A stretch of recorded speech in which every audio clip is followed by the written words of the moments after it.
Well, hello and welcome to our journey into linear algebra, and I'm going to do a number of recordings of some linear algebra topics. This is really aimed at people who've already done a first course in linear algebra, so I'm going to assume you know all about vector spaces, subspaces, basis, dimension, linear transformations, change of basis, dependence and independence, and so on, all of those basic ideas from elementary linear algebra. And we're going to move on a little bit from there and look at some slightly more complicated but not too hard topics from linear algebra. And this will be fairly mid-level. You can see much more formal material online. This is going to be fairly chatty look through at some linear algebra. So we're going to have a look in particular in this section on orthogonal transformations. So in this chapter we're going to consider linear transformations in 2 and 3 dimensions that preserve lengths. And one such transformation is a rotation in the plane about the origin. So we're going to define a mapping T, mapping the plane into the plane. And so all it does is it takes a vector x and it just rotates it through an angle alpha anti-clockwise about the origin, and it's going to land at this point here, which I'm going to call T of x.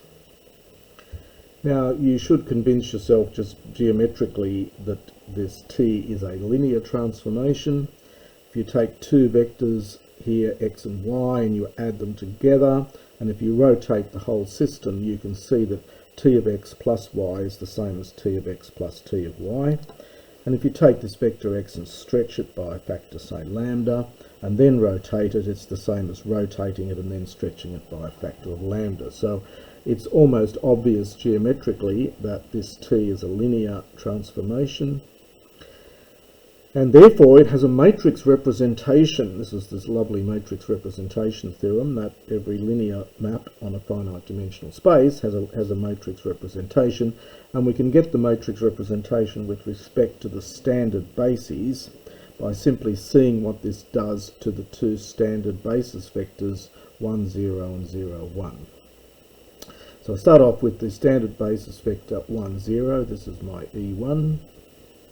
And I'm going to rotate it through an angle alpha about the origin anti-clockwise, and I'm going to land here.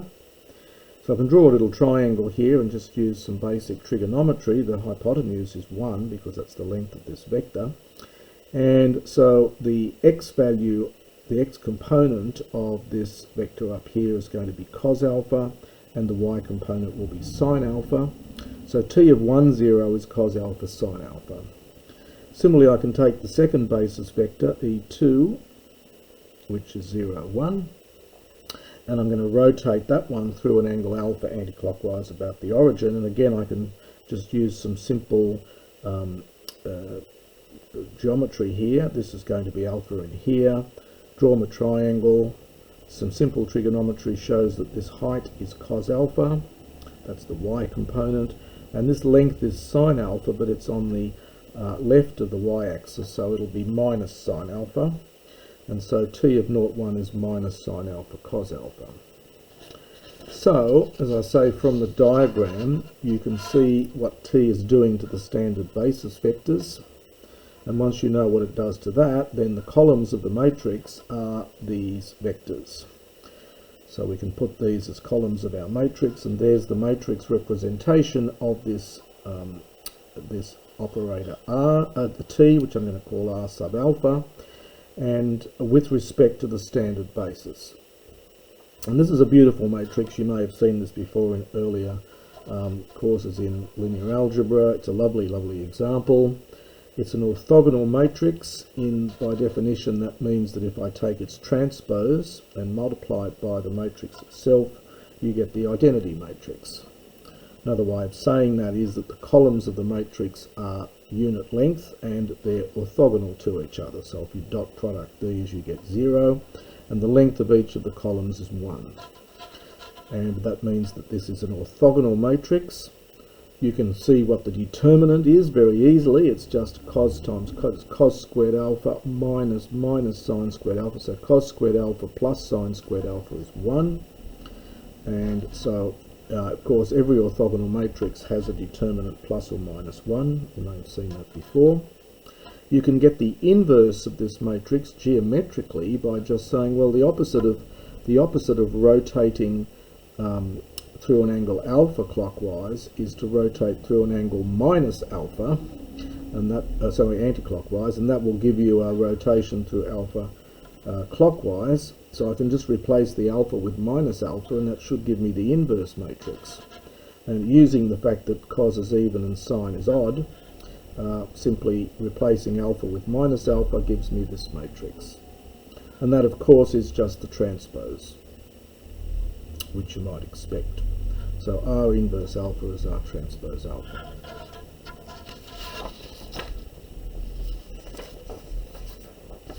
Second, I mentioned here that every square orthogonal matrix has determinant plus or minus 1. In this case, the determinant's plus 1. And we can get the trace of this matrix, which is 2 cos alpha, or we can also write cos alpha as a half times the trace of this. So given a 2 by 2 rotation matrix, we can fairly easily find the angle of rotation. And I'll do an example of that shortly. We'd like also, it's pretty obvious that there are not going to be any real eigenvalues or real eigenvectors, because no matrix, when you take a vector and rotate it, it's going to move to a totally different position. So it's t of x is not going to equal lambda x for any real lambda, but the eigenvectors and eigenvalues of this matrix are in fact complex, except in the case when alpha is n pi, because if you rotate, for example, through pi, then the vector is going to get sent to minus itself, and so you'll get an eigenvalue of minus 1. But apart from that, with that exception, we're going to show that lambda is either the plus or minus I alpha, the eigenvalues, and v is plus or minus I1, the eigenvectors. Now I've done a little proof of this one, which I've done here. Here's a little proof of this fact. So what do we do to find the eigenvalues? We set the determinant of alpha minus lambda I to be 0. So there's that determinant. We multiply it out, that times that minus this times this, and expand it out gives me this. Now, of course, cos squared plus sine squared is 1. I can complete the square on this quadratic, and I end up with lambda minus cos alpha all squared is minus sine squared alpha. And if I take the square roots of both sides, and solve for lambda, then I get lambda as cos alpha plus or minus I sine alpha, which of course is e to the plus or minus I alpha, and I'll call that lambda 1 and lambda 2. To get the eigenvectors, notice of course we started with a real matrix, and the two eigenvalues are complex conjugates of each other. If we go to get the eigenvectors, then I've got to look at the kernel of R alpha minus lambda 1, say I, which is the kernel of this matrix.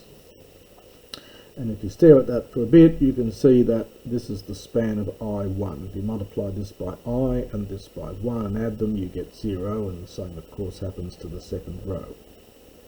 So this is I use capital E for eigenspace, so this is the eigenspace for e to the I alpha is I1. And because we're starting with a real matrix, once we know one of the complex eigenvectors, we get the other one for free. It's just going to be the conjugate. And so there's a little proof of this fact.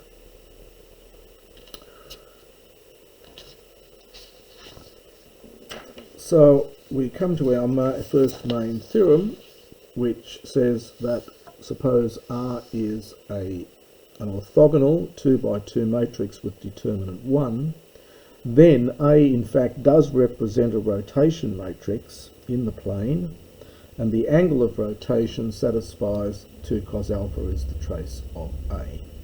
This is telling me now that if I've got any orthogonal 2 by 2 matrix with determinant 1, then it must look like this R sub alpha for some alpha. and that's fairly easy to show, in fact. So here's a little proof of this.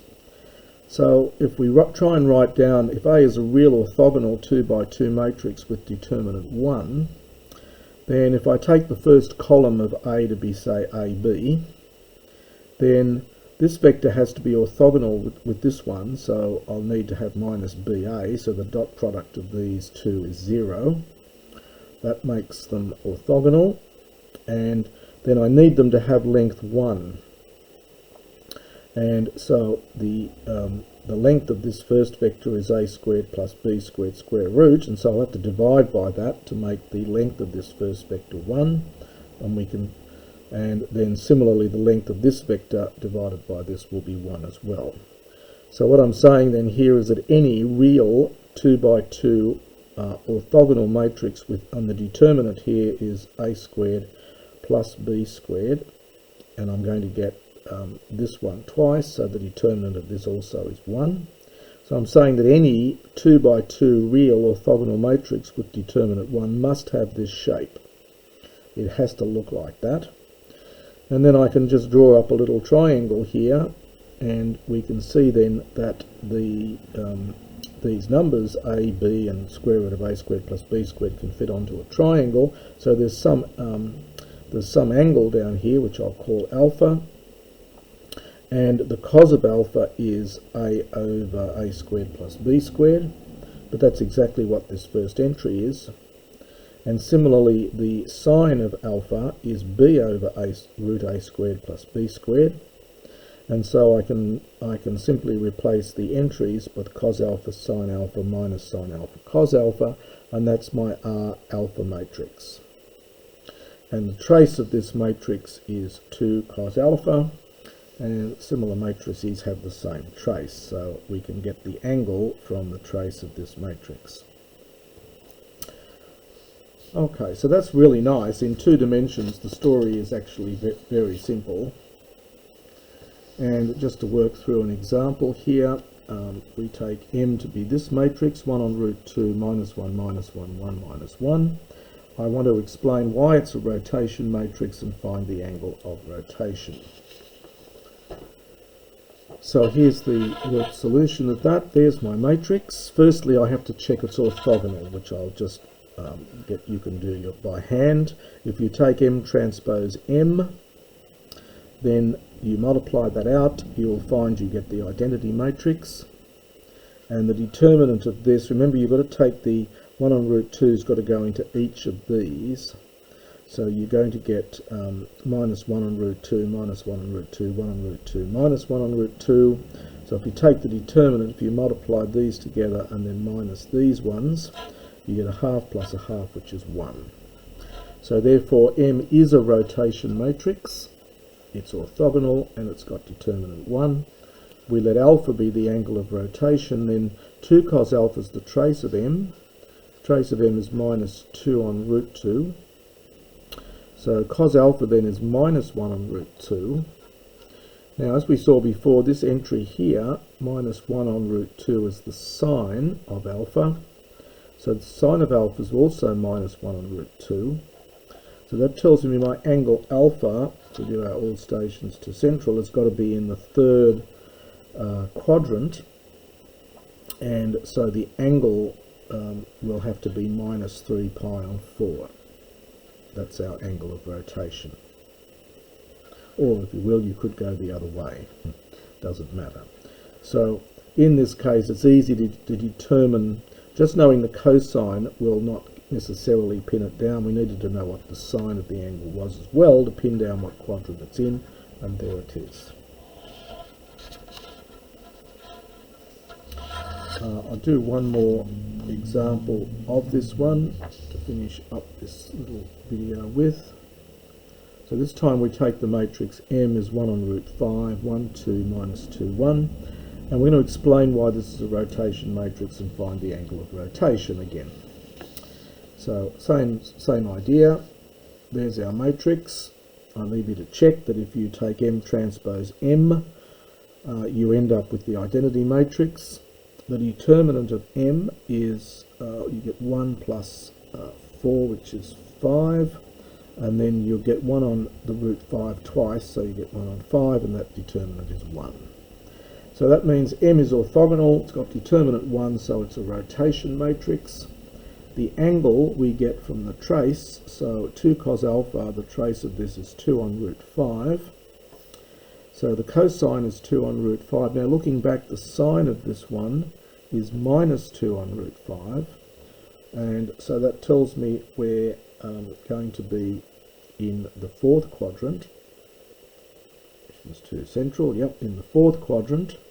And so the angle then is minus the inverse cosine of 1 on root 5, which is roughly, if you want it in degrees, roughly minus 64.4 degrees.